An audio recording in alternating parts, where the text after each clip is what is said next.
Sachin the miracle of love இந்த படம் உருவானதுக்கு ஒரு முக்கியமான காரணம். ரீசெண்ட் டைம்ஸில் பல பிரம்மாண்ட படைப்புகள் தயாரித்து அதை வந்து சக்ஸஸ் ஆகிறது வந்து it's not a great thing.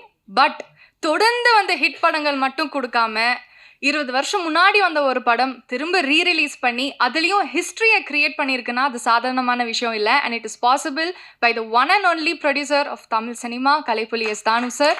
அன்போடு பேச அழைக்கிறோம்.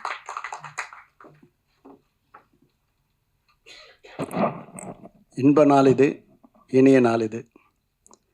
மேடையில் விட்டிருக்கக்கூடிய சச்சின் படத்தின் இயக்குனர் தம்பி ஜான் மகேந்திரன் அவர்களே, அங்கிங்கெனாதபடி அகிலத்தையே தன் இசையால் ஆட்டி படைத்து கொண்டிருக்கும் தம்பி தேவி பிரசாத் அவர்களே, எனக்கு வந்து யார் படத்தில் வந்து முதல் வந்து பவுல்ராஜ் மாஸ்டர் தான் வந்து ஆனா மேலே அம்பாரி என்ற பாடலுக்கு நடனம் அமைத்தவர். அம்பாரியிலேயே என்னை உட்கார வச்சு அழகு பார்த்தவர். அப்படிப்பட்டவருடைய திருமகன் தான் ஷோபி பவுல்ராஜ்.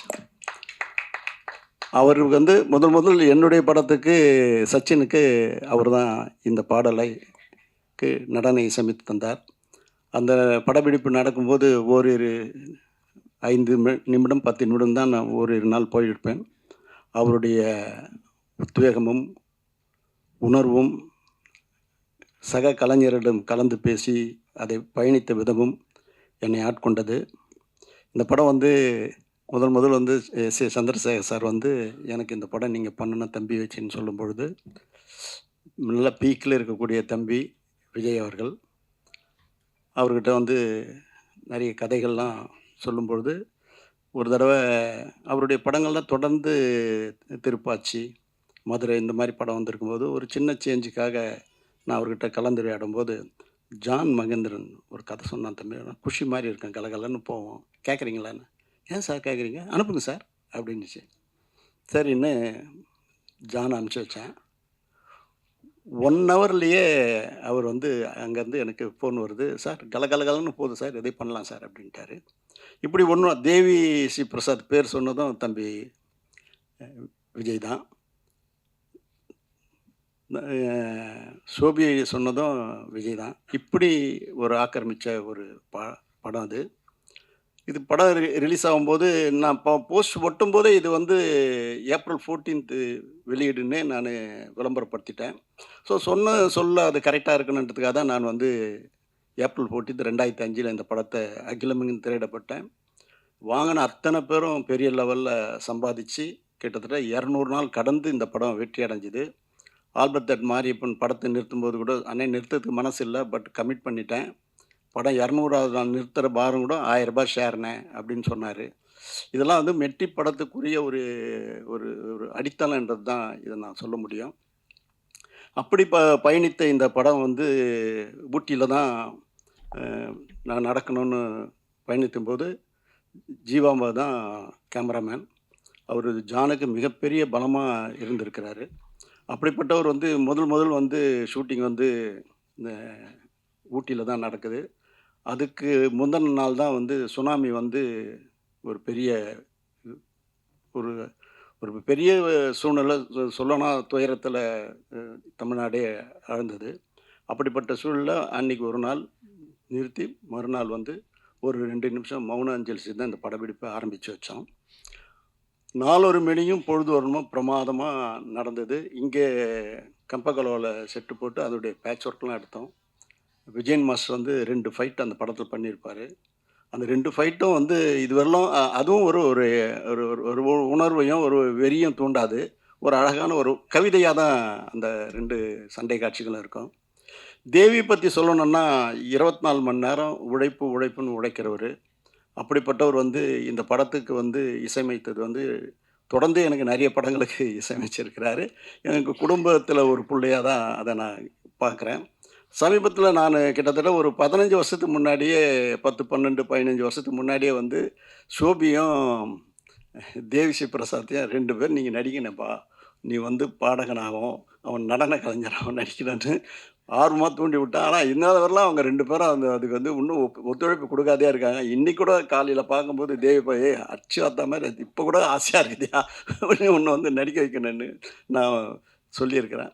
அப்படிப்பட்ட உணர்வால் அவர் வந்து ஒரு இசையில் வந்து தனக்கு முன்னோடிகளை வந்து தெய்வீகமாக மதிக்கிறவர். அது ஏஆர் ரஹ்மான் இருந்தாலும் சார், இளையராஜா படத்தையே வந்து அவரை வணங்கிட்டு தான் நம்ம உள்ளே போனோம். அப்படி ஒரு இடத்துல அந்த இடத்துல பூஜை பண்ணியிருக்கார். தொழில் பக்தி உள்ளவர், எந்த நேரமும் சதா தொழிலையே புதுமையை உண்டாக்கணுன்றவர்.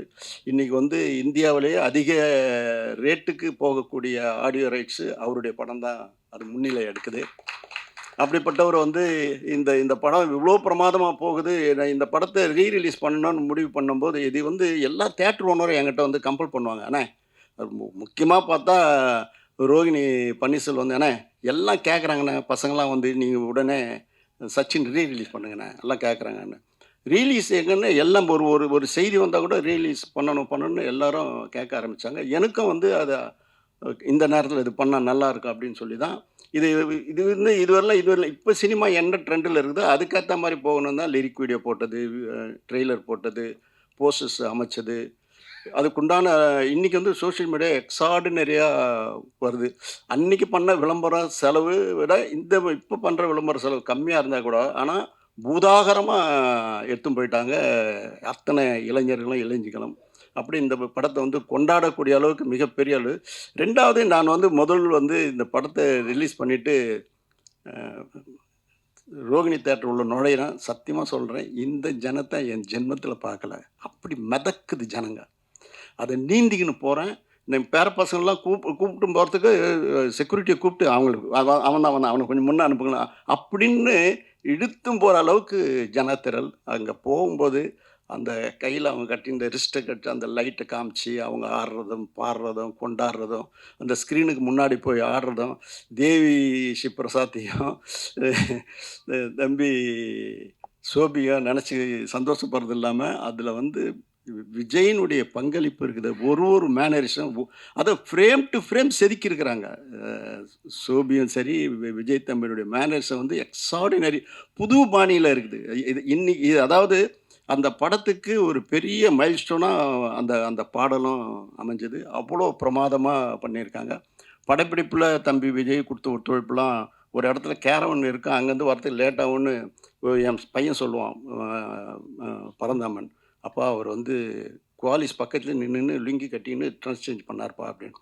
இப்படி தயாரிப்பாளர்களுக்கு எந்தவித சிரமமும் இல்லாமல் தயாரிப்பாளர்களை ஊக்குவித்து உயர்த்திய தலையாய நடிகரில் தம்பி விஜய் தலையானவர், சிறப்பானவர். அப்படிப்பட்ட அவருக்கு வந்து இந்த படத்தை இந்த இவ்வளோ பெரிய வெற்றி. அதே நேரத்தில் ரோகிணி தேட்ரு ரேவந்த் தம்பிக்கும் சரி, கமலா தேட்ரு சிதம்பரம் செட்டியாருடைய பேரன் விஷ்ணுவுக்கும் சரி இந்த நேரத்தில் நான் நன்றி சொல்லணும். இது இவ்வளோ பெருசாக எடுத்துன்னு போகிற அளவுக்கு அவங்களுடைய பங்களிப்பும் அதிகமாக இருந்தது. அதுக்கப்புறம் தேட்டரில் வந்து எடுக்க முடியாத அளவுக்கு ஷோ இன்க்ரீஸ் ஆகிக்கினே போகுது. இன்றைக்கி பார்த்தா கூட செவ்வாய் புதன்கிழமை கூட ஃபுல்லாக இருக்குதுன்னு சொல்கிறாங்க.